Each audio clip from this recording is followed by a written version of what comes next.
सुप्रभात मेरे प्यारे विद्यार्थियों। तो पिछले दिन हमने वीर कुंवर सिंह पाठ का पहला भाग समाप्त किया। तो चलिए आज हम इसका दूसरा भाग शुरू करते हैं। दानापुर और आरा की इस लड़ाई की ज्वाला बिहार में सर्वत्र व्याप्त हो गई, सब जगह फैल गई। लेकिन देसी सैनिकों में अनुशासन की कमी, स्थानीय जमींदारों का अंग्रेजों के साथ सहयोग करना एवं आधुनिकतम शस्त्रों की कमी के कारण जगदीशपुर का पतन रोका ना जा सका। जगदीशपुर का जो नुकसान है उसको कोई रोक नहीं पाया। ये सब कारण थे। 13 अगस्त को जगदीशपुर में कुंवर सिंह की सेना अंग्रेजों से परास्त हो गई, किंतु इससे वीरवर कुंवर सिंह का आत्मबल टूटा नहीं और वे भावी संग्राम की योजना बनाने में तत्पर हो गए। वे क्रांति के अन्य संचालक नेताओं के साथ मिलकर इस आज़ादी की लड़ाई को आगे बढ़ाना चाहते थे। कुंवर सिंह सासाराम से मिर्जापुर होते हुए रीवा, कालपी, कानपुर एवं लखनऊ तक गए। लखनऊ में शांति नहीं थी, इसलिए बाबू कुंवर सिंह ने आजमगढ़ की ओर प्रस्थान किया। उन्होंने आज़ादी की इस आग को बराबर जलाए रखा। उनकी वीरता की कीर्ति पूरे उत्तर भारत में फैल गई। कुंवर सिंह की इस विजय पताका यात्रा से अंग्रेजों के होश उड़ गए। कई स्थानों में सैनिकों एवं राजा कुंवर सिंह की अधीनता में लड़े। उनकी यह आज़ादी की यात्रा आगे बढ़ती रही। लोग शामिल होते गए और उनकी अगुवाई में लड़ते रहे। इस प्रकार ग्वालियर, जबलपुर के सैनिकों के सहयोग में सफल सैन्य रणनीति का प्रदर्शन करते हुए वे लखनऊ पहुंचे। आजमगढ़ की ओर जाने का उनका उद्देश्य था इलाहाबाद एवं बनारस पर आक्रमण कर शत्रुओं को पराजित करना और अंततः जगदीशपुर पर अधिकार करना। अंग्रेजों और कुंवर सिंह की सेना के बीच घमासान युद्ध हुआ। उन्होंने 22 मार्च 1858 को आजमगढ़ पर कब्जा कर लिया। अंग्रेजों ने दोबारा आजमगढ़ पर आक्रमण किया। कुंवर सिंह ने एक बार फिर आजमगढ़ में अंग्रेजों को हराया। इस प्रकार अंग्रेजी सेना को परास्त कर वीर कुंवर सिंह 23 अप्रैल 1858 को स्वाधीनता की विजय पताका फहराते हुए जगदीशपुर पहुंच गए। किंतु इस बूढ़े शेर को बहुत अधिक दिनों तक इस विजय का आनंद लेने का सौभाग्य न मिला। इसी दिन विजय उत्सव मनाते हुए लोगों ने यूनियन जैक, अंग्रेजों का जो झंडा था, उतारकर अपना झंडा फहराया। इसके 3 दिन बाद ही 26 अप्रैल 1858 को यह वीर इस संसार से विदा होकर अपनी अमर कहानी छोड़ गया। स्वाधीनता सेनानी वीर कुंवर सिंह युद्ध कला में पूरी तरह कुशल थे। छापामार युद्ध करने में उन्हें महारत हासिल थी। कुंवर सिंह के रण कौशल को अंग्रेजी सेनानायक समझने में पूर्णतः असमर्थ थे। दुश्मन को उनके सामने से या तो भागना पड़ता था या कट मरना पड़ता था। 1857 के स्वतंत्रता संग्राम में इन्होंने तलवार की जिस धार से अंग्रेजी सेना को मौत के घाट उतारा, उसकी चमक आज भी भारतीय इतिहास के पृष्ठों पर अंकित है।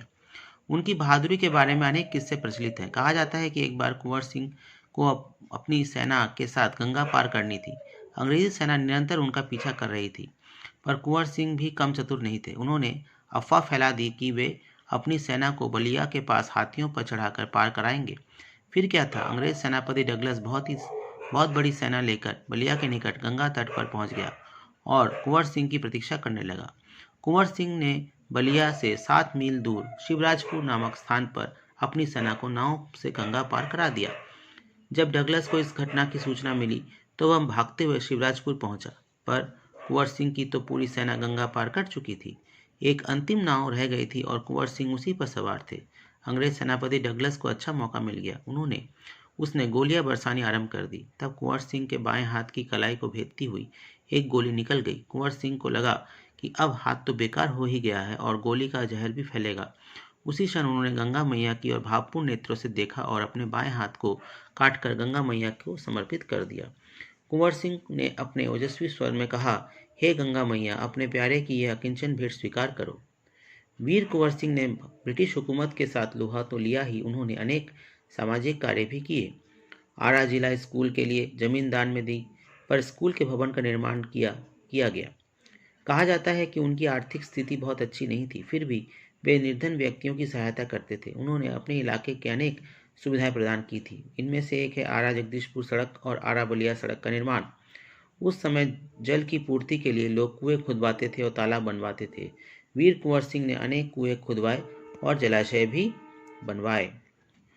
कुंवर सिंह उदार एवं अत्यंत संवेदनशील व्यक्ति थे। इब्राहिम खां और किफायत हुसैन उनकी सेना में उच्च पदों पर आसीन थे। उनके यहाँ हिंदुओं और मुसलमानों के सभी त्यौहार एक साथ मिलकर मनाए जाते थे। उन्होंने पाठशाला में मकतब भी बनवाए। बाबू कुंवर सिंह की लोकप्रियता इतनी अधिक थी कि बिहार की कई लोक भाषाओं में उनकी प्रशस्ति लोकगीतों के रूप में आज भी गाई जाती है। बिहार के प्रसिद्ध कवि मनोरंजन प्रसाद सिंह ने उनकी वीरता और शौर्य का वर्णन करते हुए लिखा है, चला गया यूं कुंवर अमरपुर, साहस से सब अरिदिल जीत, उसका चित्र देखकर अब भी दुश्मन होते हैं भयभीत। वीर प्रसविनी भूमि धन्य वह, धन्य वीर वह, धन्य अतीत, गाते थे और गावेंगे हम हरदम उसकी जय का गीत। स्वतंत्रता का सैनिक था, आज़ादी का दीवाना था, सब कहते हैं कुंवर सिंह भी बड़ा वीर मर्दाना था। तो बच्चों, इस प्रकार हमने कुंवर सिंह के बारे में जाना कि वीर कुंवर सिंह ने अंग्रेज़ों के साथ किस तरह लोहा लिया है। उन्होंने किस प्रकार से अपना उम्र ना देखते हुए, अपनी आयु को ना देखते हुए, फिर भी वे बहुत ही शक्ति के साथ उन्होंने दुश्मनों का मुकाबला किया है, अंग्रेज़ों का मुकाबला किया है। तो इस प्रकार के जो लोग थे, उनकी बदौलत ही आज हम चैन की सांस ले पा रहे हैं, अपने देश में रह पा रहे हैं। तो इनके बारे में हम और अच्छी तरह अगर जानने की कोशिश करें तो थोड़ा और इसकी जानकारी प्राप्त करें। इधर उधर से अगर कोई किताब मिले तो उनके बारे में पढ़ें। उनके जीवन से संबंधित और भी घटनाएं हैं जिनको आप लोग पढ़ सकते हैं। तो बच्चों, आज के लिए इतना ही। आप लोग सब इस पाठ को अच्छी तरह से और 1-2 बार पढ़ें और समझने की कोशिश भी करें। तब तक के लिए आप लोगों को बहुत बहुत धन्यवाद।